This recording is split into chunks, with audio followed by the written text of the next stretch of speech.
What's up, everybody? Paul here from the Hoops Crew, and the big news that you've all been wanting to talk about all year is now finally public. The reporting about Tanner Bruhn, which has been brought up in our Hoops Crew live streams over and over and over all year, and we've just refused to acknowledge it, and we'll talk a little bit about why that was the case shortly, is finally now been aired, and it's out there and public and ready for public consumption.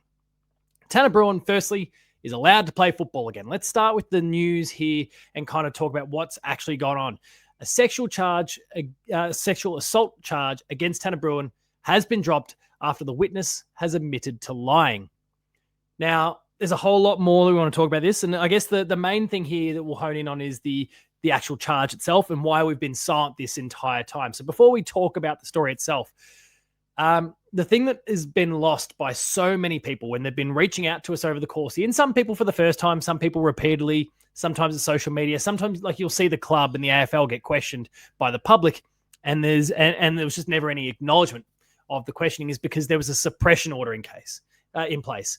Now, for anyone who's unfamiliar with a suppression order, it basically means you can't speak publicly about something. You can't speak about a thing.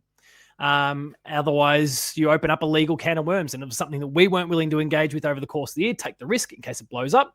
But I look forward to all of the clowns online who've been calling Tanner Bruhn all sorts of horrible names over the course of the year, because you might have some legal things to clean up. You might want to go start deleting some tweets and some social media posts, because I reckon something might be coming back to bite you sometime soon.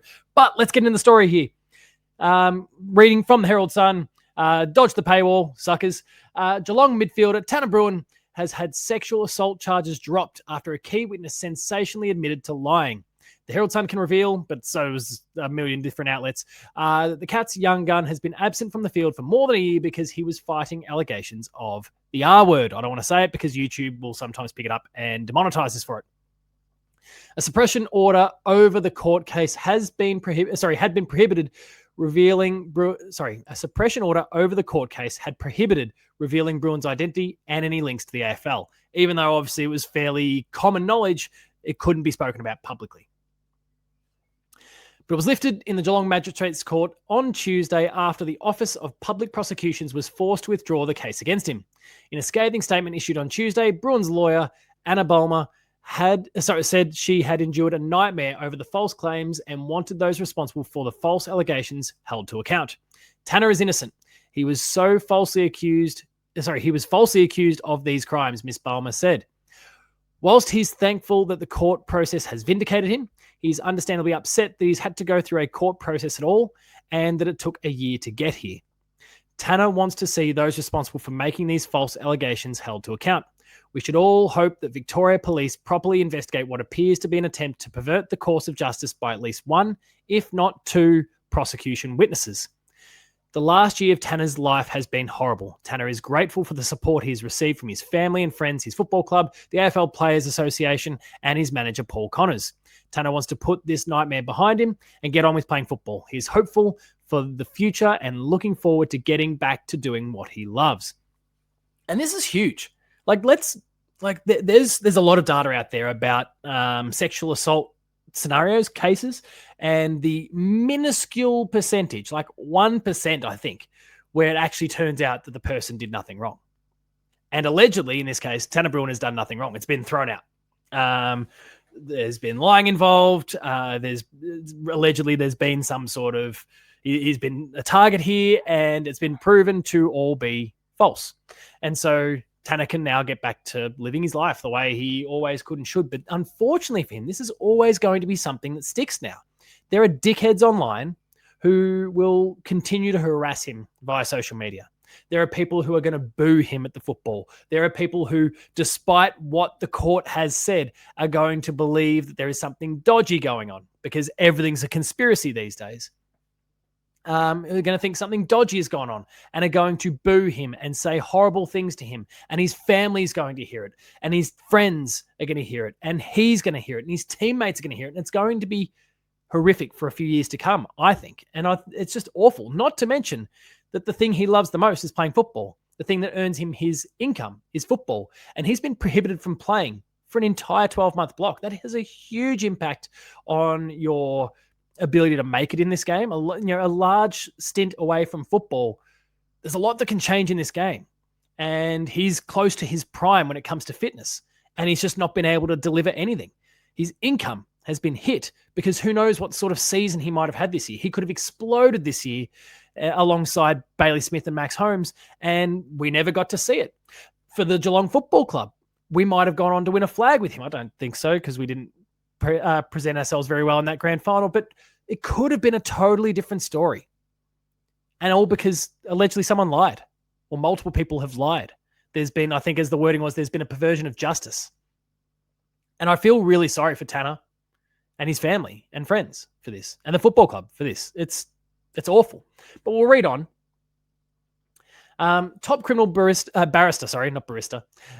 Dermot Dan, KC, appearing in court on Tuesday for Bruhn, said his client had been to hell and back, declaring this case represented a horrible stain on the criminal justice system. It was a case where the evidence in the early stages of the committal revealed that when it came to these allegations of rape and sexual assault, the complainant had admitted that she had lied. Mr. Dan said, sorry, it's quite small on this screen. It was a case where another prosecution witness admitted in his evidence that he told lies to police and told lies in court. It was a case where the same prosecution witness admitted in his evidence it was the complainant who had told him to lie. He said Mr. Bruhn's liberty had been put in jeopardy. His whole career has been put in jeopardy, and he's basically been to hell and back, Mr. Dan told the court. It's a case where he had to endure attacks on social media from people, as we just discussed, who seem to have absolutely no understanding or grip or grasp on the presumption of innocence. Thank you. The experienced lawyer had one message to the keyboard warriors. Those people who did attack him on social media, we should say step away from their keyboards and hang their heads in shame. Honestly, go back to your keyboards and start deleting those tweets because it's going to come back to bite you. He added the commenters had failed to adhere to or respect in any way a principle which should be so fundamental to any fair society with presumption of innocence. I agree. And this goes back to things that... So we did do one video on the Tanner Bruhn case, and the article kind of continues on from here, just talking through the ins and outs of it. We put together a video. It was exclusive for our patrons. We didn't want to make a big deal about it. We didn't want it to be a public thing. And I was trying to be very careful at the time because of defamation cases and the like that can stem from these kinds of things, is that we acknowledged that there was something going on, that there was a lot of reporting going on, but we didn't want to talk about Tanner. We didn't acknowledge him. If you've caught any of our content, we referred to him as TB. We didn't want to name. We didn't want to make a big fuss. We wanted to just let the courts do their thing, regardless of whether it turned out he was guilty or not.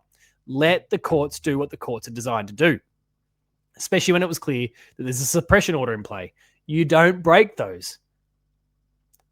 So now it's all done, and Tanner is free to play football again. And I just wish him nothing but the best going into season 2026. Like I said, he was, getting close to, peak fitness, what you would expect of an AFL football. He was basically closing in on his absolute best.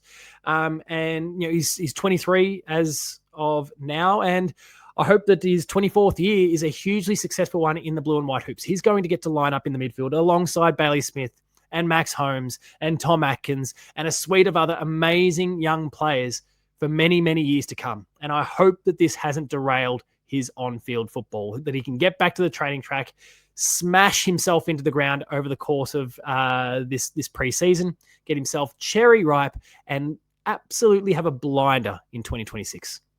It's incredible. And I'm really, I'm shocked that obviously that all of this occurred in the first place. I'm even more stunned that someone would lie. You've heard me in enough of the weeks and all sorts kind of, I guess, be very vocal in, I guess, some of my ethical positions on things, and to lie, to essentially try and derail someone's entire life, presumably to get some sort of financial gain of it, is absolutely insane to me. And everyone involved on the losing side of this case should be hanging their heads in shame. And I hope that Tanner and his team go back to the court and sue them for all they're worth. And honestly, throw in some of these keyboard warriors while they're at it, because defamation is a thing, and you've defamed this guy. So I hope you cop it as well. But that's the scenario. We'll talk more about Tanner Bruhn and what's ahead for him now in season 2026, because he can actually look forward to that now, which is, I'm sure, incredibly relieving for him. And as Cats fans, we're all excited to see him out there. Make sure, also, Cats fans, when you see him out on the field in 2026, give him a bit of an extra cheer, give him a bit of extra love. He's gonna want to need and hear and feel that. And if there are some dickheads in the crowd, I'm not going to suggest that you be violent, but give him an earful for their stupidity. If you've enjoyed this video, please make sure to like, share, and subscribe to the Hoops Crew on YouTube. Myself, Ben, and the chaps are putting together lots of awesome stuff for you to check out. And if you like it, go check out our Patreon as well. There's a 7-day free trial to get all the early access, extended, and exclusive content that we produce delivered directly to your email inbox. You'll find me on socials at Paul James Games. That's Twitter, Blue Sky, and Instagram.